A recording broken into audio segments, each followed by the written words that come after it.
कई लोगों ने सवाल में पूछा कि भाई अगर जैन लोग ईश्वर को नहीं मानते तो भगवान महावीर क्यों बोलते हैं। ये बात भी है। आप किसी जैन व्यक्ति से बात कीजिए, बोलेंगे भगवान महावीर।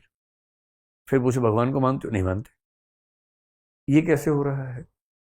कोई कॉन्ट्राडिक्शन नहीं है, इसका जवाब है उनके पास, बस वो जवाब समझना पड़ता है। गॉड के दर्शन में बहुत सारे मतलब होते हैं। एक मतलब होता है जिसने दुनिया को बनाया, क्रिएटर। दुनिया बनाने वाले क्या तेरे मन में समाई, काहे को दुनिया बनाई, सुना है ना आपने? तो दुनिया बनाने वाला क्रिएटर, दुनिया चलाने वाला प्रिजर्वर, और जरूरत पड़ने पर दुनिया को खत्म करने वाला डिस्ट्रॉयर। जब हम कहते हैं ना भगवान, तो हमारे दिमाग में दरअसल होता है कि एक ऐसी अल्टीमेट पावर जो तीन काम करती है या कर सकती है। दुनिया बना सकती है, चला सकती है, खत्म कर सकती है। जैसे हिंदू धर्म में इसके लिए तीन ईश्वरों की कल्पना की गई, ब्रह्म विष्णु महेश, जो ये काम करते हैं।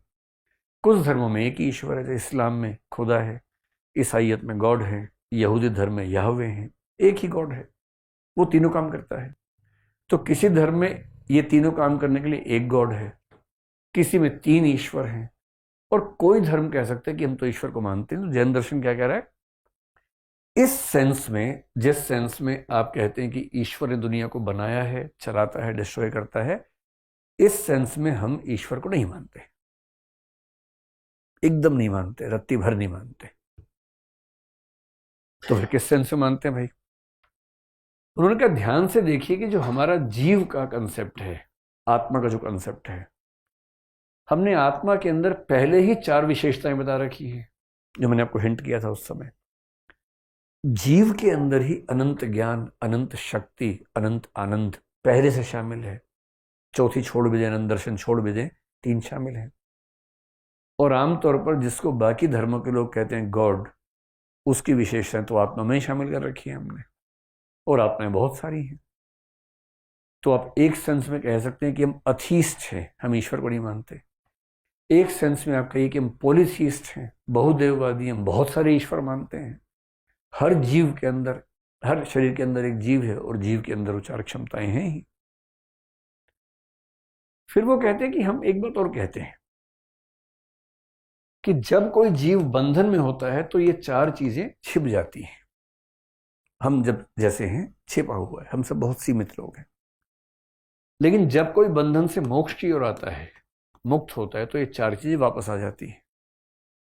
उनका साफ मानना है कि कुछ अलग से प्राप्त नहीं करना है। शंकराचार्य ने भी ठीक यही बात कही, नित्य प्राप्त से प्राप्ति। शंकर ने कहा कि जो पहले से प्राप्त है उसी को प्राप्त करना है। ये भी ये कहते हैं अनंत चतुष्टय पहले से है, ढक गया है, वापस हासिल कर लेना है, इतना ही पर्पस है। और इसका मतलब हर प्राणी के अंदर क्षमता है ईश्वर हो जाने की। इस विचार को कुछ लोग बोलते हैं ट्रांसथीज्म, जो दुनिया में कहीं और नहीं मिलता है। ये अथीज्म कह लो, पॉलीथीज्म कह लो, यानी निरीश्वरवाद, बहु अनेकेश्वरवाद कह लो, या ट्रांसथीज्म।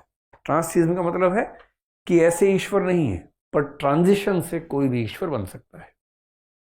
और फिर वो कहते हैं कि जो लोग कोशिश करते हैं, प्रयास करते हैं, वो क्या होता है, वो बन जाते हैं केवली। आपने सुना है केवली शब्द? केवल ज्ञान, अभी जिक्र आएगा उसका। केवली के लिए एक शब्द और होता है, जिन। जिन एक तो बचपन में पढ़ा होगा कि बोतल में से जिन्न निकला, वो नहीं, ये जिन है, वो जिन्न होता है। जिन का मतलब जो अपनी इंद्रियों को जीत लेता है, जो अपने ऊपर इतना कंट्रोल कर लेता है कि उसकी इंद्रियां उसके हिसाब से चलती हैं, उसका मन उससे कंट्रोल में रहता है। इसी के लिए एक शब्द और चलता है, आप देखेंगे जैन लोगों के परिवारों में आमतौर पर किसी बच्चे का नाम देखा होगा, अरिहंत। अरि मतलब दुश्मन, हंत मतलब खत्म कर देना। जैन लोग दुश्मनों को वैसे हंत नहीं करते कि उठाया और मारना शुरू किया, वो अरिहंत नहीं। असली दुश्मन अपनी वासनाएं हैं, अपनी इच्छाएं हैं, उनको खत्म करना। जो अपनी वासनाओं को खत्म कर सके उसको बोलते हैं अरिहंत। और अरिहंत ही होता है जिन। जिन ही होता है जिसको हम यहाँ केवली बोल देते हैं, केवल ज्ञान मिलता है। और जिस दिन इस स्थिति में कोई आता है, उस दिन जैन लोग बोलते हैं कि अब इनमें से कुछ को, सबको नहीं, केवली दो तरह के होते हैं, एक होते हैं सामान्य केवली और एक होते हैं तीर्थंकर केवली। सामान्य केवली वो है कि केवल ज्ञान मिला, अकेले मौज में चले गए, अपनी मौज के मूड में थे, खूब ज्ञान प्राप्त किया, केवल ज्ञान मिला, मजा आ गया, अकेले भाग लिए। वो सामान्य केवली है कि ठीक है केवल ज्ञान हो गया, बड़ी बात है, अच्छी बात है, बधाई हो। तीर्थंकर केवली वो हैं जो केवल ज्ञान न केवल प्राप्त करते हैं बल्कि कोशिश करते हैं कि हर व्यक्ति को उस रास्ते पर ला सके। तो केवलियों में से वो केवली जो तीर्थंकर हैं, जो 24 का आप नाम जानते ही हैं, इनको जैन दर्शन में कुछ लोग भगवान कहते हैं, या एक और सेंस में कि जब कैवल्य मिलता है ना, आगे मोक्ष हम पढ़ेंगे, जब कैवल्य मिलता है वो इसी दुनिया में जिंदा होते हैं उस समय, उस स्टेट को बोलते हैं सयोग केवल, और जब मर जाते हैं तो बोलते हैं अयोग केवल। और जैन दर्शन में एक कल्पना है कि जो आकाश है उसके दो हिस्से हैं, लोकाकाश और अलोकाकाश। लोकाकाश मतलब जो हमें दिखता है आकाश, एक है अलोकाकाश यानी इस जगत से परे एक आकाश, एक स्पेस है, और वहां एक स्थान है सिद्धशिला। जब कोई केवली बन जाता है और उसकी मृत्यु हो जाती है, मृत्यु के बाद ये वाला केवली भी और ये तो है ही, ये पहुंच जाते हैं सिद्धशिला में और वह स्थायी रूप से रहते हैं। जो सिद्धशिला पहुंच गया उसका नाम है सिद्ध। ध्यान रखना है, अरिहंत, जिन या केवली, इनके बाद की अवस्था है सिद्ध हो जाना। जो सिद्ध है उसे जैन दर्शन में भगवान कहने का ट्रेंड है। इसलिए जब भी आप जैन दर्शन में सुनेंगे कि भगवान महावीर, इसका मतलब है कि वो सिद्ध हो चुके हैं, यानी इस दुनिया में रहते हुए इच्छाओं को जीतकर केवली होके शरीर की मृत्यु के बाद सिद्धशिला पर पहुंचे, सिद्ध हुए, इसलिए उनका नाम है भगवान। उस सेंस में भगवान नहीं है कि दुनिया बनाई है, दुनिया नष्ट कर देंगे, उस सेंस में नहीं है। इस सेंस में है कि एक अचीवमेंट जो कि बहुत रेयर थी उन्होंने अर्जित कर ली है। अब जो दो छोटी चीजें बचती हैं, एक है ज्ञान मीमांसा यानी कि एपिस्टेमोलॉजी। अगर एक वाक्य में कहूं तो एपिस्टेमोलॉजी का मतलब नॉलेज से जुड़े हुए सारे सवाल। नॉलेज क्या है, कैसे मिलती है, कौन से प्रमाण हैं, कितनी नॉलेज मिलती है, जो नॉलेज मिली वो ऑथेंटिक है या नहीं है, प्रामाणिक है या नहीं है, इन सबको बोलते हैं ज्ञान मीमांसा। ज्ञान मीमांसा में जैन फिलॉसफी का बहुत बड़ा कंट्रीब्यूशन जो है वो स्यादवाद में है। बाकी छोटी मोटी बातें हैं, मैं केवल हिंट करके निकलता हूं। वो मानते हैं कि जो ज्ञान है वो अपने आप में इल्यूमिनेट करता है। ज्ञानम स्वप्रभासी का मतलब ज्ञान खुद को प्रकाशित करने वाली चीज है। इस पर एक डिबेट है जो हमें बहुत विस्तार में जाने की जरूरत नहीं।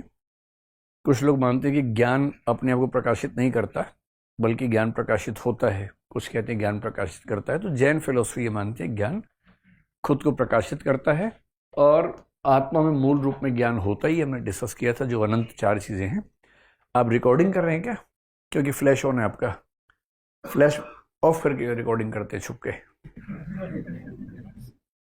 इसको बोलते हैं मासूम चोरी, है ना। अगर कहीं रिकॉर्डिंग, मेरी तो खैर कोई बात ही नहीं है, कहीं भी करनी है तो फ्लैश ऑफ करना मत भूलिए। और दूसरा सवाल ज्ञान मीमांसा में अक्सर ये होता है कि आप कौन कौन से प्रमाणों को ठीक मानते हैं। भारतीय दर्शन में 6 प्रमाण आमतौर पर मैक्सिमम माने गए हैं। एक प्रत्यक्ष है, जिसे सभी मानते हैं, पर प्रत्यक्ष की परिभाषा इनकी अलग है, अभी समझेंगे, थोड़ा समझेंगे।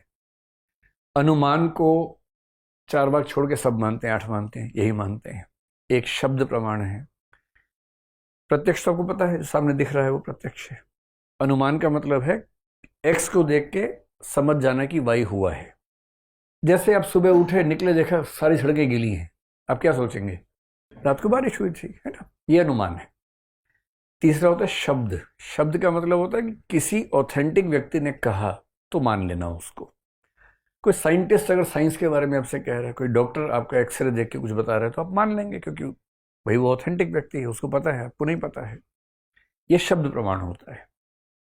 एक उपमान प्रमाण होता है, एक अर्थापत्ति होता है, एक अनुपलब्धि होता है। 6 प्रमाण भारतीय दर्शन में माने जाते हैं। जैन दर्शन मानता है 3 प्रमाण, प्रमाणानि, प्रत्यक्ष, अनुमान, शब्दानि। प्रत्यक्ष, अनुमान और शब्द 3 प्रमाण होते हैं। ये जैन दर्शन की स्पष्ट प्रतिज्ञा है। बाकी 3 प्रमाण क्यों नहीं मानता है? तो अक्सर माना जाता है कि जो उपमान है, जो अर्थापत्ति है, जो अनुपलब्धि है, वो इन 3 में ही समाहित हो जाते हैं। विस्तार में जाना ठीक नहीं है, क्योंकि जब हम आगे पढ़ेंगे उन दर्शनों को जो उनको मानते हैं तो वहां उनको विस्तार में समझेंगे। अब इससे इतना समझे कि उपमान और अर्थापत्ति को अनुमान का हिस्सा कई लोग मान लेते हैं, अनुपलब्धि को कुछ लोग प्रत्यक्ष का हिस्सा, कुछ अनुमान का हिस्सा मान के काम चलाते हैं। तो जैन लोग मानते हैं कि 3 प्रमाण काफी हैं। बिना बात के हम ज्यादा संख्या क्यों बढ़ाएं, इतना ही हमारे लिए काफी है। इनकी जो एक ब्यूटीफुल चीज है, सुंदर चीज है, वो ज्ञान का जो क्लासिफिकेशन है, विशेष रूप से प्रत्यक्ष का, जिसको हम इसमें समझेंगे। मैंने आपसे कहा था ना कि किसी चीज को देखने में 4 स्टेजेस होती हैं, उसका जिक्र उन्होंने यहां पर किया। तो जब ये कहते हैं कि ज्ञान कितने प्रकार का है, तो अगर मैं नॉलेज को के लिख दूं तो 2 प्रकार का मानते हैं। एक होता है अपरोक्ष, लेकिन यहां शब्द का अर्थ इन्होंने बदल दिया है। एक होता है परोक्ष। अगर आप हिंदी या संस्कृत जानते हैं तो आप समझ पा रहे होंगे कि परोक्ष का मतलब होता है इनडायरेक्ट। ठीक, परोक्ष यानी इनडायरेक्ट, और अपरोक्ष का ही मतलब है प्रत्यक्ष। प्रत्यक्ष और अपरोक्ष एक ही बात होती है, इसका मतलब होता है डायरेक्ट। तो जनरली डायरेक्ट का मतलब क्या होगा? जो मैंने सामने देखा, जैसे मैं आपको देख रहा हूं तो प्रत्यक्ष हो रहा है, सीधी सी बात है ना। पर जैन दर्शन के हिसाब से अगर मैं आपको देख रहा हूं तो ये परोक्ष ज्ञान है, ये अपरोक्ष नहीं है, ये प्रत्यक्ष नहीं है। तो प्रत्यक्ष क्या है? प्रत्यक्ष वो है जिसमें इंद्रियां भी बीच में ना आती हो। अगर मैं आपको देख रहा हूं तो कम से कम इंद्रियां बीच में आ रही हैं, आंख बीच में आई, दिमाग बीच में आया, तब मैं समझ पा रहा हूं। अगर आंख और दिमाग बीच में आया तो इसका मतलब कुछ बीच में मीडियम है। जिसमें कोई मीडियम ना हो वो है अपरोक्ष, यानी कि डायरेक्ट नॉलेज। और डायरेक्ट नॉलेज के उन्होंने 3 रूप बताए हैं, ये वाले: अवधि, मनः पर्याय और केवल ज्ञान। एक है अवधि ज्ञान, एक है मनः पर्याय ज्ञान, और तीसरा है केवल ज्ञान। जब कोई व्यक्ति उस रास्ते पर बढ़ता है, केवल ज्ञान के रास्ते पर, ये भारत के अधिकांश दर्शन मानते हैं, चार्वाक नहीं मानता, बाकी मानते हैं। इसका मतलब ये हुआ कि मोक्ष के रास्ते पर जब हम बढ़ते हैं, बहुत साधना करते हैं, तो मोक्ष मिलने से पहले छोटी छोटी सिद्धियां मिलनी शुरू होती हैं। आपने कहीं कहीं सुना होगा, अष्ट सिद्धि सुना होगा, नवनिधि एक शब्द सुना होगा। वो जो सिद्धियां हैं, सिद्धि का मतलब जब आप बहुत आगे के रास्ते पर जाते हैं, कुछ कुछ चीजें आपको समझ में आने लगती हैं। मसलन आपने सुना होगा कि ऐसे कुछ डॉक्टर्स हैं, आपकी वो नब्ज को छूते हैं, सब समझ जाते हैं। अभी चमत्कार की बात नहीं है, इसका मतलब है कि वो पिछले 25 साल से यही काम कर रहे हैं। और जो आदमी रोज 1000 लोगों की नब्ज देखेगा, 10-20 साल होते होते उसको नब्ज को छूते ही अंदाजा लग जाता है कि इसके साथ ये चीजें हो रही होंगी, और वो बड़ा सटीक बता देते हैं। ये एक्सपर्टीज से पैदा होता है, विजडम जो आती है। पर जैसे चमत्कारों की बात कई लोग करते हैं, वो कितना प्रामाणिक है मुझे नहीं पता, लेकिन दर्शन में इसको माना गया है। तो मैं आपको बता रहा हूं कि जैन दर्शन क्या मानता है। चार्वाक छोड़ के लगभग सारे दर्शन इन बातों को मानते हैं भारत में। ये क्या है? अवधि ज्ञान का मतलब है, यहां अवधि का मतलब डिस्टेंस से है।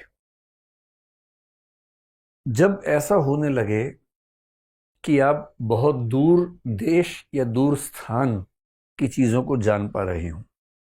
मसलन अगर मैं आपसे पूछूं कि इस दीवार के उधर क्या है, तो आपको पता लग गया होगा ब्रेक में, क्योंकि आप गए होंगे वॉशरूम, तो आपने देख लिया होगा।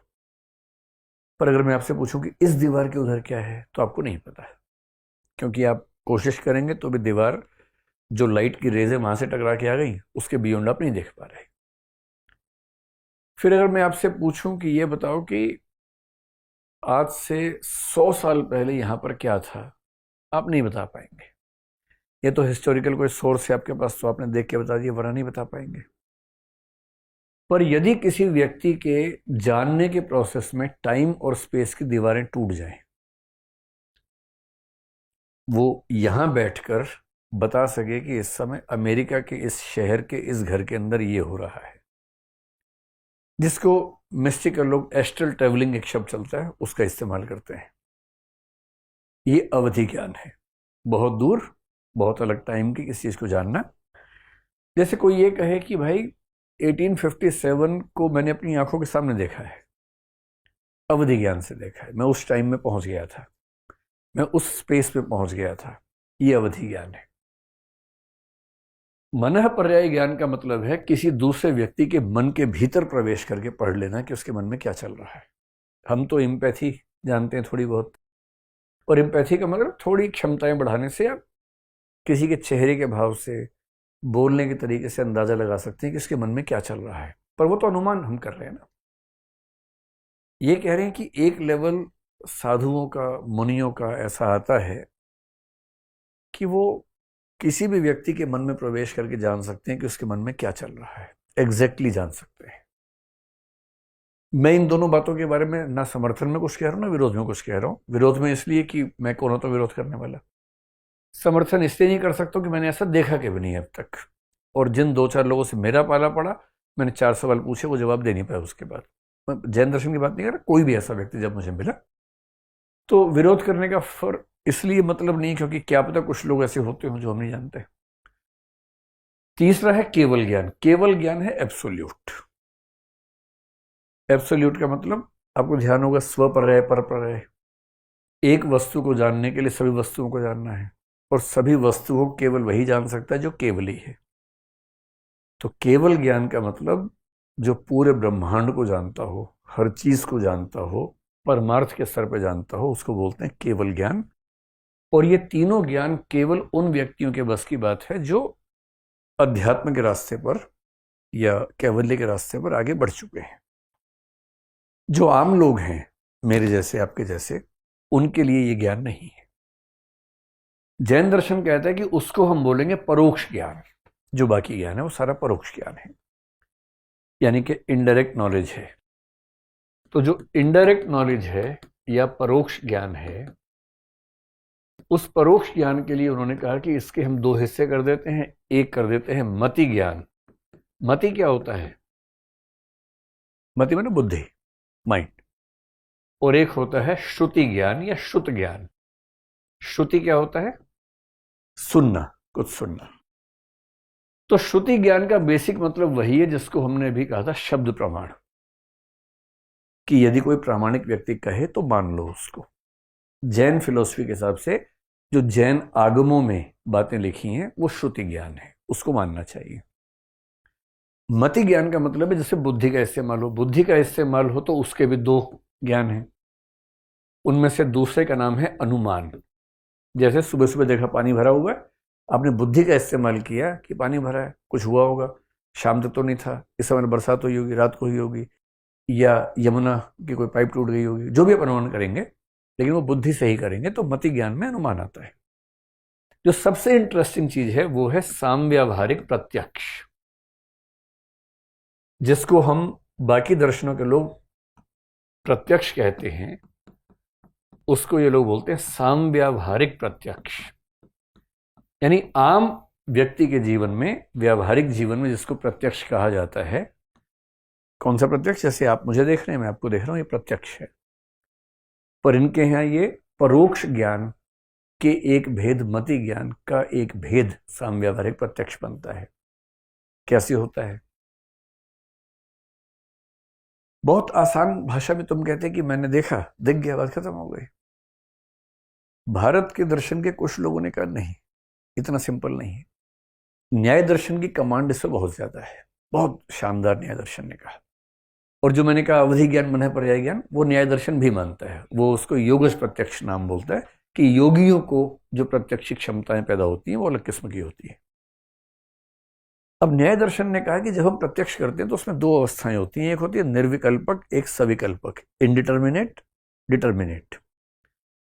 अगर आप ध्यान से देखेंगे तो जब भी किसी को देखते हैं, 1 सेकंड के 1000वें हिस्से के लिए केवल कुछ दिखता है और अगले क्षण में समझ में आता है क्या है। तो पहले किसी चीज का दिखना और अगले ही क्षण में समझ में आना कि ये क्या है। तो जब तक कुछ है दिखा, इनडिटर्मिनेट है कि है पर तय नहीं हो पाया, अगले क्षण बुद्धि ने तुरंत आपको जवाब दिया कि ये है, तो आप समझ गए कि वो ये चीज है। कभी कभी ये लंबा खिंच जाता है, जैसे शाम को गर्मियों में 8 बजे के आसपास जब अंधेरा और रोशनी दोनों होते हैं, आप कहीं रास्ते पर जा रहे हैं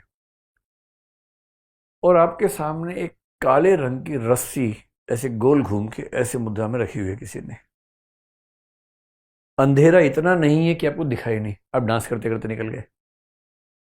रोशनी इतनी नहीं है कि उसका रस्सीपन दिख रहा है, कम रोशनी। ज्यादातर भ्रम आधी रोशनी आधी अंधेरे में होते हैं।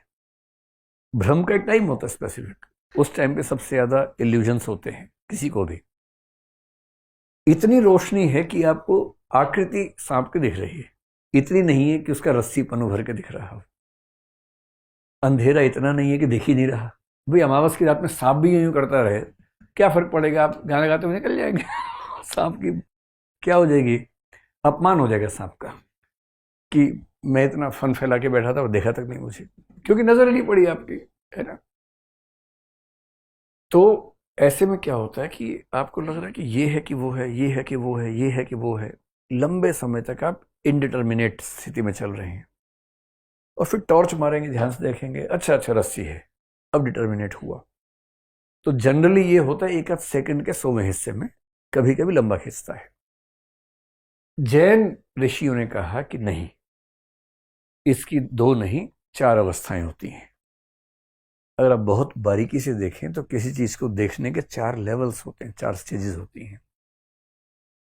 क्या क्या होती हैं?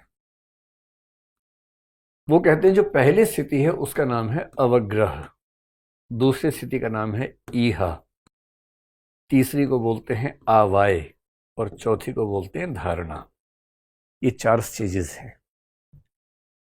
अवग्रह का मतलब वही है जिसको बोलते हैं इनडिटर्मिनेट परसेप्शन, यानी निर्विकल्पक प्रत्यक्ष। यानी कुछ सामने आया, अभी क्लियर नहीं कि क्या है, पर कुछ है। तो जब आप कुछ देखें और आपको सिर्फ इतना समझ में आए कि कुछ है, यहां तक जो प्रत्यक्ष हुआ उसका नाम है अवग्रह, आपको हुआ है। लेकिन अवग्रह के बाद नेक्स्ट स्टेज पे जाने के लिए कंडीशन है। इसे हम साइकोलॉजी में यूं समझते हैं, जैसे मैं अभी आप सबको देख पा रहा हूं, दरअसल मैं आप में से किसी को नहीं देख पा रहा हूं। ये दोनों बातें ठीक है। मुझे दिख रहा है कि करीब 100 लोग सामने बैठे हुए हैं, और मैं आप में से एक के भी चेहरे को ध्यान से नहीं देख पा रहा हूं, क्योंकि अगर मैं एक को ध्यान से देखूंगा तो मेरा जो मेन पर्पस है वो सॉल्व नहीं होगा। मुझे तो केवल ये देखना है कि आप सब जनरली मुझे देख रहे हैं, स्पेसिफिकली देखने की जरूरत भी नहीं है। तो जैसे ही आप में से मान लीजिए कोई हल्का सा हिला और मुझे हल्का सा एहसास हुआ कुछ हुआ है, अब अगर मैं हर छोटी छोटी बात पे ध्यान देने लगूंगा तो मैं पढ़ा ही नहीं पाऊंगा। और रोजमर्रा की जिंदगी में आपके साथ भी ऐसा होता है। आप कहीं सड़क पे जा रहे हैं, आसपास कई चीजें हो रही हैं, आपको हल्का हल्का परसेप्शन हो रहा है उसका, कुछ यहां पर हुआ कुछ वहां पर हुआ। अगर आप हर चीज को गौर से देखेंगे तो अपना काम ही नहीं कर पाएंगे। इसलिए बहुत सारे मामलों में कुछ है के बाद आप इग्नोर कर देते हैं कि होगा भाड़ में जाए। कुछ मामलों में आप कहते हैं नहीं, ध्यान से देखने की जरूरत है। यदि कुछ है के बाद आपने ध्यान दिया ही नहीं, भाड़ में जाए, बात ही खत्म हो गई, अवग्रह हुआ, बात खत्म। लेकिन यदि आपका मन हुआ कि देखना चाहिए, ईहा का मतलब है इच्छा, ये इच्छा कि मैं ठीक से देखूं कि ये क्या है। अवग्रह के बाद ईहा होगा तो नेक्स्ट लेवल आएगा। 99% केसेस में ईहा नहीं होती है, बात वहीं खत्म हो जाती है। ईहा हुई तो आपने ध्यान से देखा, बुद्धि का इस्तेमाल किया। ये वही है जिसको न्याय दर्शन डिटर्मिनेट परसेप्शन या सविकल्पक प्रत्यक्ष कहता है। यानी अब बुद्धि ने आपको बता दिया कि ये पेन है, ये मोबाइल फोन है, ये दीवार है, ये घड़ी है, ये सड़क है, इस तरह से निश्चित रूप में जान लेना। फिर कभी कभी क्या होता है कि जैसे ही आपने ध्यान से देखा और आपको पता लगा अरे यार धत, और आप वहां से दिमाग हटा के आगे बढ़ गए कि क्या देखा, क्या टाइम खराब कर दिया अपना। कुछ चीजों में आपका मन करता है कि इसको देख लिया, ठीक से ध्यान कर लेता हूं, और यदि वो उपयोगी है तो उसको अपने मन में ठीक से धारण करना। ये प्रयास भी होता है। इसलिए कुछ है से अपने मन में धारण करने तक के प्रोसेस में 4 स्टेप्स हैं, और इन चारों को ये साम्य व्यावहारिक प्रत्यक्ष कहते हैं। और हमेशा ध्यान रखना है, प्रत्यक्ष प्रमाण जैन दर्शन में प्रत्यक्ष का हिस्सा ना होकर के परोक्ष ज्ञान का तरीका है। प्रत्यक्ष ज्ञान में तो केवल वो चीजें हैं जिसमें इंद्रियां भी बीच में नहीं आती हैं, बुद्धि भी बीच में नहीं आती, वो होता है। अब आएंगे उस सिद्धांत पर जो इनका ज्ञान मीमांसा का सबसे सुंदर सिद्धांत है, और पूरे जैन दर्शन का सबसे सुंदर सिद्धांत अगर कोई एक है तो वो स्यादवाद है। मैंने अक्सर इंटरव्यूज में देखा, जब मैं जैन बच्चों से कहता हूँ कि बताओ दोनों में अंतर, तो वो स्यादवाद भी वही बताते हैं, अनेकांतवाद भी वही बताते हैं, घुमा फिरा के ऐसे का वैसे, वैसे का ऐसे करके काम चलाते हैं। पर दोनों में अंतर है, ध्यान से देखना है। पहला अंतर तो ये है कि अनेकांतवाद मेटाफिजिक्स में है, स्यादवाद एपिस्टेमोलॉजी में है। इसका मतलब इसका संबंध ज्ञान से है, उसका संबंध वास्तविकता से है कि क्या एग्जिस्ट करता है क्या नहीं करता है, इसका नॉलेज कैसे होती है इस चीज के साथ है। फिर से वही हाथी आ गया है, फिर से वही 6 आदमी आ गए। ये 6 के 6 समझने का प्रयास कर रहे हैं, और इन सब के साथ दिक्कत क्या हो रही है, इनका नॉलेज तो बहुत सीमित है। इनको लग रहा है कि इनकी नॉलेज पर्याप्त है और फाइनल है और एब्सोल्यूट है। और नॉलेज की दुनिया में क्या होता है कि हमें अपनी लिमिट्स का एहसास ना हो तो बड़ी दिक्कत हो जाती है। मुझे अपना एक दोस्त हंसराज कॉलेज में पढ़ाते हैं, हमारे एक मित्र, उस दिन पहले एक कविता उन्होंने भेजी मेरे पास 2 लाइन की। वो सुनते ही मुझे लगा कि स्यादवाद है इसके अंदर, तो है तो शेर किसी को तारीफ करने के लिए। वो किसी की तारीफ करते हुए उस शेर को पढ़ रहे थे, बड़ा सुंदर सा शेर उन्होंने पढ़ा। और शेर ये कहा, मैंने उसको उतना देखा जितना देखा जा सकता था। कितना सुंदर है। अरे घूर रहा है बेसिकली। क्या बोलते हैं इसको, स्टेयरिंग बोलते हैं। ईव टीजिंग तो इसके बाद का स्टेप है भाई, अभी तो। मैंने उसको उतना देखा जितना देखा जा सकता था, लेकिन फिर भी 2 आंखों से कितना देखा जा सकता था। कितनी सुंदर बात है। हालांकि आंखें 2 ही होती हैं सबकी, उन्हीं से लोग देख ही लेते हैं, ऐसा क्या है। पर वो कवि कहना चाह रहे कि यार बहुत देखा, लेकिन उसके बाद जी भर के देख नहीं पाया, क्योंकि 2 आंखों से कोई कितना देख लेगा। शायद वो चाह रहे कि 6 आंखें और होती तो और बेहतर देख पाता। वो समझ नहीं पा रहा, देखने के प्रोसेस में आंखें उतनी ही चाहिए, बाकी तो दिमाग की भूमिका होती है। ये 6 के 6 लोग बेचारे वही कर रहे हैं। इनकी आंखें नहीं है वो वाली साम व्यवहारिक प्रत्यक्ष वाली आंखें नहीं है। हाथों से छू के जितना देखा जा सकता देख रहे हैं, लेकिन फिर भी कितना देखा जा सकता था। इसलिए दांत क्या नजर आया इनको, भाला। टांग क्या नजर आई, खंबा। पूंछ नजर आई, रस्सी। सूंड नजर आई, अजगर। पेट नजर आया, दीवार। और कान नजर आया, पंखा। अब इनके पास क्या तरीका था, ये 3 तरीके से अपनी बात कह सकते थे, 3 स्टाइल में कह सकते हैं, तीनों स्टाइल आगे आएंगे। हम रोजमर्रा की जिंदगी में अपने दावे किस भाषा में करते हैं, दरअसल स्यादवाद उसी के बारे में। जैसे इनमें से किसी एक को ले लेते हैं, जैसे ये भाई साहब हैं सूंड वाले। ये 3 वाक्य बोल सकते हैं। पहला, अजगर ही है, गारंटी है मेरी। अब रोजमर्रा देखेंगे ऐसे बहुत लोग होते हैं, बात बात पे गारंटी देते हैं। अजगर ही है, मेरी गारंटी है। दूसरा बोल सकता है, अजगर है, ज्यादा ही नहीं लगा रहा, गारंटी वारंटी नहीं दे रहा, अजगर है। तीसरा, कायदे का इंसान होगा, पता क्या बोलेगा, भाई जहां तक मैं समझ पा रहा हूं अजगर होना चाहिए, बाकी पता नहीं, दावा नहीं है, गारंटी नहीं है। ये बात केवल हाथी की नहीं है, ये बात केवल दर्शन की नहीं है, ये रोजमर्रा की बात है। जिस मामले में नहीं पता, बहुत ज्यादा हीरो क्यों बनना है भाई। और ऐसा हम अपने आसपास देखेंगे। अब तो इलेक्शन निपट गया, इलेक्शन से पहले आप देखते हैं लोगों को, कौन जीतेगा, ये ही जीतेगा, ये जीतेगा, जीतना चाहिए। मेरे अनुमान से इनको जीत जाना चाहिए, गारंटी नहीं है, ये जीतेंगे, यही जीतेगा, लिखवा लो हमसे, लिखवा लो। 3 तरह के प्राणी मिलते हैं आपको, तो उन्हीं 3 तरह के प्राणियों के बारे में सिद्धांत है स्यादवाद। और स्यादवाद क्या कहना चाह रहा है, स्यादवाद कहना चाह रहा है कि भाई जो मूल शब्द है, पहले मैं समझा दूं, स्यात शब्द है, संस्कृत में एक धातु है अस। अस धातु का विधिलिंग रूप में एक शब्द आता है स्यात्, और इसका मतलब होता है शायद।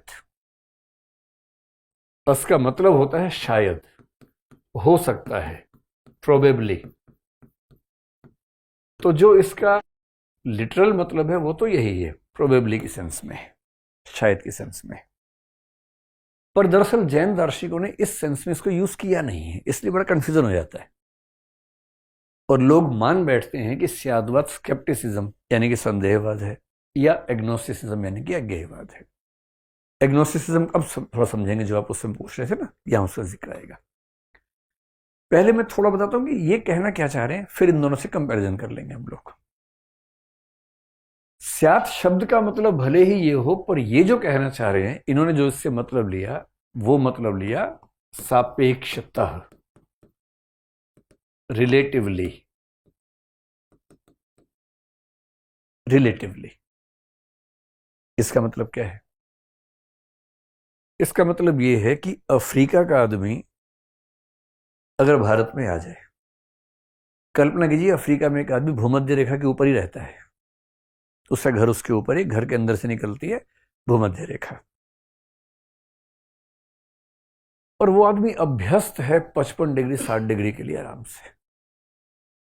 टेम्परेचर कितना है? 56 है, फील्स लाइक 65 चल रहा है उसके यहाँ।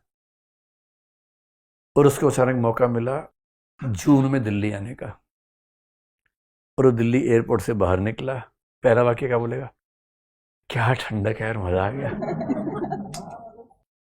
यहाँ अच्छा मौसम है, हिल स्टेशन है, दिल्ली हिल स्टेशन है, यहाँ ठंडक रहती है। अब एक आदमी नॉर्वे से निकला,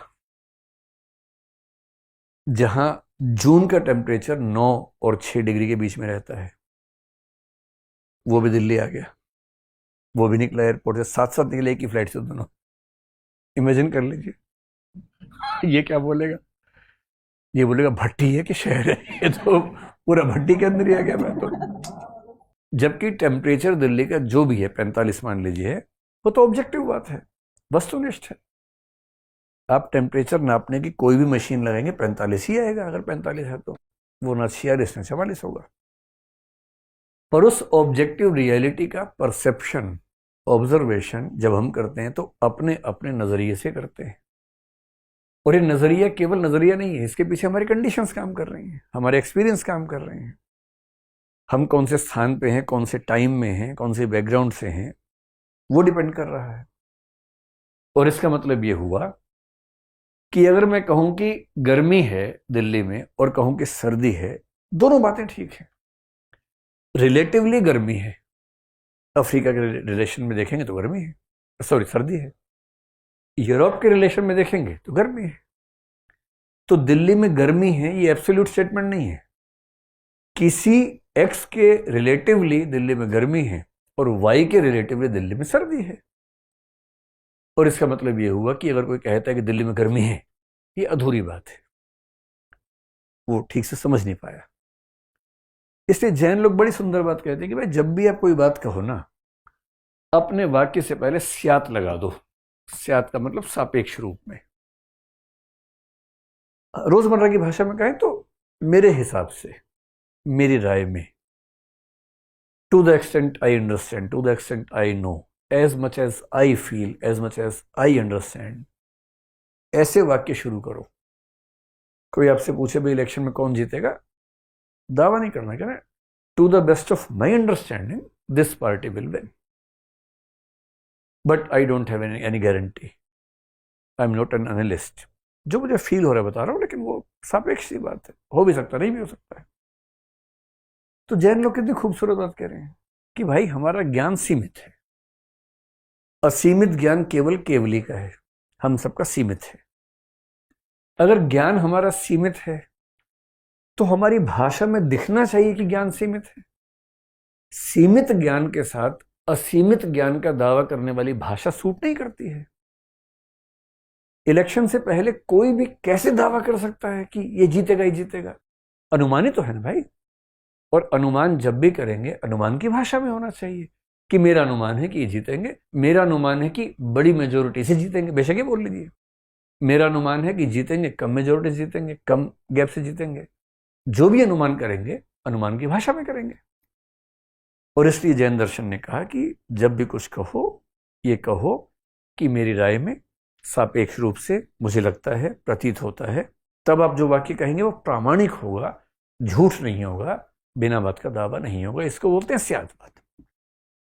अब स्यादवाद आगे थोड़ा समझेंगे, लेकिन कुछ लोगों ने आरोप लगाया कि स्यादवाद दरअसल स्केप्टिसिज्म है। तो एक विचार होता है स्केप्टिसिज्म। आपने नाम तो सुना होगा इसका कि तुम स्केप्टिकल क्यों हो रहे हो, ये तो खूब चलता है भाषा में, है ना। एक विचार चलता है एग्नोस्टिसिज्म। कई लोग इनको गलती से एक ही मान लेते हैं। बहुत बारीक बारीक अंतर होता है इन चीजों में। स्केप्टिसिज्म को हिंदी में संदेहवाद, संशयवाद कहते हैं। इसका मतलब क्या होता है, और बड़ा गहरा विचार है। इसका मतलब यह होता है कि आप जब भी किसी चीज के बारे में कहोगे ना, आपको उस पर डाउट रहना चाहिए, संदेह होना चाहिए। जैसे पश्चिम में 18वीं सेंचुरी में एक डेविड ह्यूम नाम के दार्शनिक हुए, बड़े अच्छे। वो सबसे बड़े स्केप्टिक फिलोसोफर माने जाते हैं। ग्रीक फिलोसफी में एक आदमी पायरो नाम का हुआ, PYRRHO, पायरो। ऐसा कहते हैं कि सिकंदर के साथ वो भारत आया था। या तो वो यहां से स्यादवाद सीख के गया था, या यहां कुछ पट्टी पढ़ा के गया था। कुछ ना कुछ तो हुआ था उस समय, क्योंकि इस बात के प्रमाण ठीक ठाक मिलते हैं कि पायरो सिकंदर की सेना के साथ आया था। और पायरो वेस्टर्न फिलोसफी का पहला स्केप्टिक फिलोसफर है, संशयवादी है। वो तो बोलते कोई कुछ भी पूछे शुरू में शायद लगा के बोलो।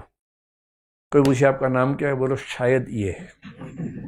ऐसे इतना बोलता है, क्योंकि जो अनुभव के रास्ते में बढ़ते हैं, अनुभववाद के रास्ते बढ़ते हैं, वो सब मानते हैं कि दरअसल किसी भी चीज की गारंटी है ही नहीं। किस चीज की नहीं है गारंटी? जैसे इस चीज की गारंटी नहीं है कि आप सच में क्लास में बैठे हैं इस समय। मैं जानता हूं आप बैठे हैं, मुझे पता है कि आप बैठे हैं, गारंटी नहीं। क्योंकि हो सकता है कि आज से 2 दिन के बाद आप एक सपना देखें और सपने में क्लास के अंदर फिर बैठे हो, और आपको 100% वही फीलिंग होगी जो अभी हो रही है। डेसिमल में भी डिफरेंस नहीं होगा। और जब तक सपना नहीं टूटेगा तब तक आप जान ही नहीं पाएंगे कि सपना चल रहा है। और अगर वो सपना हो सकता है तो ये भी हो सकता है।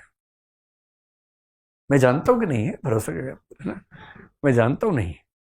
लेकिन जब आप फिलोसफी में पढ़ते हैं, मेथोडोलॉजी में, आपको रेयरेस्ट कंडीशन पे ध्यान रखनी पड़ती है। क्योंकि सपने में किसी को नहीं पता होता कि सपना चल रहा है। ये हो सकता है कि सपने में आप सोएं और सपने की नींद में दूसरा सपना आ जाए, ये हो सकता है। ऐसे केसेस हैं कि आप सपने में सोए, सपने में सपना देख रहे हैं। पर ऐसा केस नहीं मिलता कि किसी को सपने में ऑब्जेक्टिवली पता है कि वो सपना देख रहा है। कभी कभी डाउट होता है सपने में कि मैं सपना तो नहीं देख रहा। सपने में चूंटी काटते हैं, सपने का दर्द होता है, फिर कहते हैं नहीं नहीं सपना नहीं, रियलिटी है, ये सब सपने में चल रहा है। तो जब हम सपने में हैं, हम जान ही नहीं सकते कि सपना चल रहा है, तो कैसे दावा कर दें? कोई आपसे पूछे भैया जाग रहे हो, आप कहेंगे शायद। क्योंकि अगर मैं सपने में हूं तो मैं जान ही नहीं सकता कि सपने में हूं। क्या आप तो मुझसे सपने में ही पूछ रहे हो भाई, और मैं सपने में कह रहा हूं मैं जाग रहा हूं, कैसा गधापन हो जाएगा। शायद पायरो ऐसा खिसका हुआ आदमी था। ऐसे ह्यूम ने, ये लोग किस लेवल पे सोचते हैं, जैसे मैंने एक क्लास में डिस्कस किया था एक बार, जैसे हम बात करें कि क्या इस बोर्ड का रंग सफेद सच में है, या इस पेन का रंग क्या सच में काला है। इस बात का निश्चित उत्तर दुनिया में कोई नहीं दे सकता, कोई भी नहीं दे सकता। क्योंकि प्रकाश की किरण इस पेन से टकरा के मेरी आंख में आई, आंख को जो इनपुट मिला वो दिमाग के पास गया, दिमाग ने जजमेंट दिया काला है। ये तो हम सब समझ रहे हैं, ऐसे ही होता है।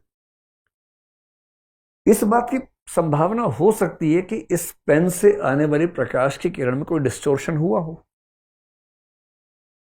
यह भी हो सकता है कि मेरे दिमाग ने उस इनपुट को पढ़ने में गलती कर दी हो, वरना कुछ लोग कलर ब्लाइंड क्यों होते? दुनिया में कुछ लोग कलर ब्लाइंड हैं और सबको पता नहीं है कि वो हैं। कुछ हम में से भी होंगे, नहीं पता होगा। अगर मुझे ये नहीं पता कि मैं कलर ब्लाइंड हूं या नहीं हूं, और ये भी हो सकता है कि कलर ब्लाइंड के जितने मतलब हम जानते हो उससे ज्यादा होते हों, अब तक स्टडी ना हुए हों। बहुत सारे एनिमल्स हैं जो कलर्स उतने नहीं देख पाते जितने हम देख पाते हैं। मैंने सुना है कि गाय को घास काली दिखती है, हम हरी घास कर रहे हैं। क्या पता घास रंगहीन हो। गाय के देखने के प्रोसेस हमारे देखने के प्रोसेस में डिस्टोर्शंस ऐसे होते हो कि हमें हरी दिखती है, उसको काली दिखती है। जब आप फिलोसफी में डीप जाना शुरू करते हैं तो आपको मानना पड़ता है कि हम किसी भी चीज की गारंटी दे नहीं सकते। और जो फिलोसफर कहे कि भैया कुछ भी निश्चित नहीं है, हर चीज पे डाउट करना पड़ेगा, वो होता है संदेहवादी। स्यादवाद संदेहवाद नहीं है। स्यादवाद सिर्फ इतना कह रहा है कि आप जो कह रहे हो ठीक है। जैसे हाथी वाली बात है ना, अगर वो ये कहता कि जो मैंने छुआ है वो मोटी रस्सी के समान है, कहीं कोई दिक्कत नहीं है, कहीं कोई गलती नहीं है। मोटी रस्सी है इसमें गलती है, रस्सी ही है इसमें और बड़ी गलती हो रही है। रस्सी जैसा महसूस हो रहा है, कोई दिक्कत नहीं है इसमें। जहां तक मैं समझ पा रहा हूं ये कुछ रस्सी जैसी चीज है, कहीं कोई दिक्कत नहीं है। इसलिए स्यादवाद सिर्फ इतना कह रहे कि जितना जान पा रहे हो उतना कहो, सापेक्षता की भाषा में कहो। वो ये नहीं कह रहा कि जानना संभव नहीं है या संदेह हमेशा होगा। अज्ञेयवाद और दो कदम आगे है। संदेहवाद तो कह रहा है कि डाउट होता है, अज्ञेयवाद कहता है जान ही नहीं सकता, कितना भी जोर लगा लो जानना संभव ही नहीं है। ग्रीक फिलोसफी में जॉर्जियस नाम का आदमी हुआ, आधुनिक काल में जर्मनी में 18वीं सेंचुरी में कांट बड़ा भारी दार्शनिक माना जाता है पश्चिम का, वो हुआ। ये दोनों एग्नोस्टिक लोग हैं। एग्नोस्टिक के भी दो मतलब कांट ने बताए। एक, ईश्वर के बारे में जान ही नहीं सकते, इसलिए जो कहता है ईश्वर है और जो कहता है नहीं है, दोनों गप मार रहे हैं। दोनों की गप्पें अलग अलग हैं। दरअसल ना ये जान सकता है ना वो जान सकता है। इसलिए कोई ये कहे कि मैं जानता हूं कि ईश्वर नहीं है या मैं जानता हूं कि ईश्वर है, आप उनको बोलना ज की जगह म कर दो। मैं मानता हूं कि ईश्वर है, मैं मानता हूं कि ईश्वर नहीं है, ये ठीक बात है। जानने की बात मत करो, दरअसल तुम नहीं जानते, गप्पे मत मारो, बेकार की बातें मत करो। ये कांट कह रहे। पर जब कांट से पूछा कि भाई आत्मा के बारे में, बोले सेम बात है, कोई जान ही नहीं सकता आत्मा को, कितना भी दावा लगा ले। तो मैं मानता हूं कि आत्मा है, ठीक है। मैं मानता हूं कि आत्मा नहीं है, ठीक है। बुद्ध मानते हैं कि आत्मा नहीं है, परफेक्ट। जैन लोग मानते हैं कि आत्मा है, परफेक्ट है। जानते हैं में दिक्कत है, दावा करने में दिक्कत है। पूरे ब्रह्मांड के बारे में भी जो आपका सवाल था, कांट ने यही कहा, ब्रह्मांड की कोई सीमा है या नहीं हम जान ही नहीं सकते। जब जान ही नहीं सकते तो दावा क्या करना। ब्रह्मांड असीम है, मुझे क्या पता, मैं क्या वहां तक गया हूं। अभी 10 दिन पहले एक लेटेस्ट जो चित्र आए हैं हमारे जो खगोलीय दूरबीन से, जो लेटेस्ट आकाशगंगा देखी गई है, उस आकाशगंगा तक पहुंचने में शायद कुछ करोड़ लाइट ईयर्स लगेंगे। 3 लाख किलोमीटर प्रति सेकंड से चलता है प्रकाश। उस प्रकाश को वहां पहुंचने में कई करोड़ प्रकाश वर्ष लगेंगे। प्रकाश वर्ष का मतलब है 1 साल में लाइट जितना ट्रेवल करती है, उस गति से कई करोड़ों सालों में जाके लाइट वहां पहुंचेगी। इतना दूर तक हमारी दूरबीन देख चुकी है। और ये जितने दार्शनिक, जितने धार्मिक लोग दावे ठोक रहे हैं, वो सारे के सारे पृथ्वी को केंद्र में रख के बात कर रहे हैं, क्योंकि अनुभव इतना ही हम सबका, छोटा सा अनुभव का संसार, ले दे के 70,000 साल की यात्रा पूरी, जितना समझ में आया उसी के बेस पे हमने धारणाएं बना ली अपनी अपनी, जो कि लाजमी है, ऐसी बनती है धारणाएं। अज्ञेयवाद कहता है जान ही नहीं सकते, ब्रह्मांड कितना बड़ा है जान ही नहीं सकते भैया। तो दावा मत करो ब्रह्मांड सीमित है, नहीं पता, असीमित है, नहीं पता। मैं मानता हूं कि ब्रह्मांड सीमित है, हाँ मानो। मैं मानता हूं कि सीमित नहीं है, मानो, जो मानना मानो। बस ये मत कहना कि जानता हूं। मानता हूं मैं, कोई दिक्कत नहीं। फिर कांट से किसी ने पूछा कि पेन को जान सकते हो? छोड़ो भगवान, आत्मा, संसार छोड़ो, पेन बताओ। बोले नहीं, इसको भी नहीं जान सकता, क्योंकि जो इनपुट बाहर से आया जैसे ही मेरी आंखों में आया वो चेंज होके दिमाग तक पहुंचा। मेरी आंखें न्यूट्रल तरीके से इनपुट को पहुंचा रही हैं या नहीं, ये जानने का कोई तरीका हमारे पास नहीं है। इम्पॉसिबल है कि मैं जान लूं। वो स्पेस टाइम की डेफिनेशन इस तरह देता है कि स्पेस और टाइम के चश्मों से हम चीजों को देखते हैं। फिर दिमाग के पास जाता है, वहां कोटियां हैं, कैटेगरीज ऑफ अंडरस्टैंडिंग है जो उसको फिक्स करती हैं। वो कह रहे हैं कि ये पेन अपने मूल रूप में जो है वो न्यूमिना है, और ये पेन जैसा मुझे दिखता है वो फिनोमिना है। क्योंकि हम सबकी आंखें एक जैसी, हम सबको एक जैसा दिख रहा है। हम सबको एक जैसा दिख रहा है, इससे सिर्फ इतना साबित हुआ कि हम सबको एक जैसा दिख रहा है। इससे यह साबित नहीं हुआ कि दरअसल बाहर पेन वैसा ही है। अपने आप में वस्तु कैसी है दुनिया में कोई नहीं जान सकता, वो न्यूमिना है, एग्नोस्टिसिज्म की रेंज में है। हाँ, हम सबको दिखती कैसी है वो हम जान भी सकते हैं, बात भी कर सकते हैं, और साइंस जो है पूरी की पूरी वो उसी फिनोमिना की साइंस है। हम सबको जैसा परसीव हुआ उस पे साइंस के नियम अप्लाई हो रहे हैं, न कि उस चीज पे जैसी वो मूल रूप में है। सिंपल सवाल, घास हरी है कि काली है, हम कभी नहीं जान पाएंगे, क्योंकि वो डिस्टॉर्शन इनपुट के लेवल पे हो चुका है उसके। अब ये ठीक है कि आजकल हम कहते हैं कि रंग केवल फ्रिक्वेंसीज होती हैं, उसके अलावा कुछ नहीं होता है, वो एक अलग बात है। पर अगर आप रंग को एक वास्तविकता मानना चाहेंगे तो ये जानना हमारी इंद्रियों से परे की बात है। क्या स्यादवाद एग्नोस्टिसिज्म की बात कर रहा है? एकदम नहीं कर रहा है। स्यादवाद, जो आदमी केवली को मानता हो, केवल ज्ञान को मानता हो, वो स्यादवाद कैसे मानेगा? केवल ज्ञान का मतलब जो ब्रह्मांड में सब कुछ जानता है, जो 3 प्रमाण बता रहा है, जो साम्यवहारिक प्रत्यक्ष बता रहा है, अनुमान बता रहा है, शब्द प्रमाण बता रहा है, वो कैसे कहेगा कि जान नहीं सकते हैं? वो जानने के तरीके बता रहे हैं सारा का सारा। इसका मतलब जो भी व्यक्ति कहता है कि स्यादवाद अज्ञेयवाद है वो मूर्ख आदमी है। जो कहता है स्यादवाद संदेहवाद है वो भी मूर्ख व्यक्ति है। स्यादवाद केवल और केवल अगर कुछ है तो सापेक्षवाद यानी कि रिलेटिविज्म है। और रिलेटिविज्म आते ही लोग पूछते हैं क्या ये आइंस्टीन के रिलेटिविज्म से कुछ मेल खाता है? हाँ, मेल खाता है, काफी हद तक खाता है, पूरा नहीं खाता है। आइंस्टीन ने क्या कहा? आइंस्टीन ने बड़े सुंदर एग्जाम्पल दिए, जिनको मैं अगर आज की भाषा में कहूं, हमारा ऑब्जर्वेशन चेंज हो जाता है हमारे सिचुएशंस के हिसाब से। यही कहा उन्होंने। सिंपल एग्जांपल, एक सवाल जो मुझे बड़ा परेशान करता था, बाद में आइंस्टीन की उसमें मुझे उसका उत्तर मिल पाया। मैं 10 साल परेशान रहा इस प्रश्न को लेकर, क्योंकि मैं साइंस का विद्यार्थी नहीं हूं, तो मुझे पता नहीं था कि इसका आंसर कहां मिलेगा। फाइनली मुझे मिला आइंस्टीन में। मेरा सवाल ये था, मेरे साइंस से कुछ विद्वान मित्र हैं, उनसे मैंने सबसे पूछा, सब घुमा घुमा के बात करने लगे, सही आंसर कोई नहीं दे रहा था। मैंने कहा मैं कार के अंदर बैठा हूं, मेरे हाथ में एक बॉल है, मैं कार से सीट पे बैठा हूं तो सीट से कनेक्शन मेरा है, सीट कार के चेसिस से कनेक्टेड है, चेसिस कनेक्टेड है पहियों से, पहिए चल रहे हैं, तो मैं समझ सकता हूं कि पहियों की मूवमेंट, चेसिस, सीट, और क्योंकि मैं सीट पे बैठा हूं मेरी मूवमेंट इंटरकनेक्टेड है सारी चीजें। मेरे हाथ में बॉल है तो बॉल भी साथ साथ चल रही है।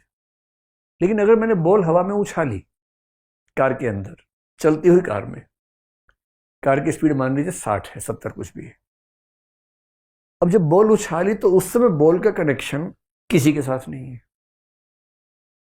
तब तो बॉल को पीछे जाना चाहिए ऐसे करके, अगर कार आगे जा रही है तो। लेकिन मैंने कितनी बार बॉल उछाली, बॉल वहीं के वहीं हाथ में आती है, बॉल भी आगे चल रही है, जबकि बॉल को उस समय आगे धकेलने वाली कोई शक्ति मुझे समझ ही नहीं आ रही, किस शक्ति से धकेल रहे हैं। बहरहाल आइंस्टीन ने रिलेटिविज्म में इसका जवाब दिया हुआ है। फिर उसने कहा कि एक एग्जांपल लेके देखो कि आप एक ट्रेन में ट्रेवल करें, मान लीजिए ट्रेन जा रही है एक्स से वाई की तरफ 100 की स्पीड पे। अब 4 ऑब्जर्वेशंस देखिए। एक दूसरा व्यक्ति दूसरी ट्रेन में 7 की पटरी पे उसी स्पीड से उसी साइड में जा रहा है 100 की स्पीड पे ही। आप इस ट्रेन से उस ट्रेन में देख रहे हैं, आपको क्या लग रहा है? स्टेबल है एकदम, कोई मूवमेंट ही नहीं है। वहां एक आदमी है, आप टॉर्च मार रहे हैं, वो भी टॉर्च मार रहा है, कई लोग ताश भी खेल लेते हैं आपस में अगर इतना गैप हो, बीच में खंबा भी है तो ध्यान रखना। लेकिन कोई चाहे, कोई दिक्कत ही नहीं, क्योंकि 2 इक्वल स्पीड पे चलने वाली चीजें एक दूसरे की सापेक्षता में स्टेबल है। अब 100 की स्पीड है, आप 60 की स्पीड पे जा रहे हैं, अब जो ट्रेन आपसे आगे निकलेगी वो 40 पे आगे निकलेगी, धीरे धीरे आगे निकलेगी। आप आराम से लोग से बातें कर सकते हैं, हेलो हेलो कर सकते हैं, क्योंकि गैप बहुत ज़्यादा नहीं है।